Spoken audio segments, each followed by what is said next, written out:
ഇതേ ലെവലിന് വരയ്ക്കണം. ഇങ്ങനെ വരയ്ക്കാൻ വേണ്ടിയിട്ടാണ് ഞാൻ ബാക്ക് കഴുത്ത് വെട്ടാത്തത്.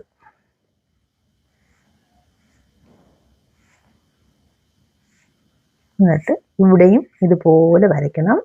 തയ്യൽ തുമ്പ് ഇവിടെയും വരയ്ക്കണം. ഞാൻ ഈ റെഡി അളവിന് വെട്ടാനുള്ള ഈ അളവ് മാർക്ക് ചെയ്തില്ലേ, അതാണ് വരച്ചിരിക്കുന്നത്. കണ്ടോ?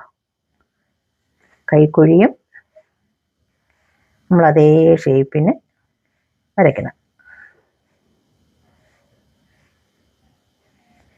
കൈക്കുഴിയും അതേ ഷേപ്പിന് വരച്ചിട്ട് ഇത് ഈ ഭാഗത്ത് വരുമല്ലോ, ഈ ഭാഗത്ത് വരുമ്പോഴത്തേക്ക് നമ്മൾ ഈ തയ്യൽ തുമ്പ് പിടിക്കുന്ന ഈ ഭാഗത്തില്ലേ, കൈക്കുഴി വരുന്ന ഈ ഭാഗം, ഈ ഭാഗത്ത് നമ്മൾ 1/2 ഇഞ്ച് എക്സ്ട്രാ നമ്മൾ ഇടണം.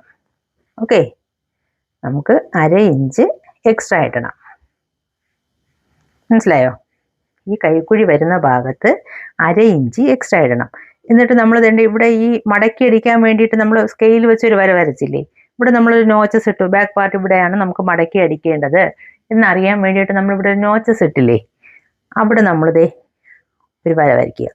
നമുക്ക് ഫ്രണ്ട് പീസിന് ഈ സ്കെയിൽ വെച്ച് താഴോട്ട് വരച്ച ആ ഭാഗം നമുക്ക് വേണ്ട, ഈ വര മതി നമുക്ക്.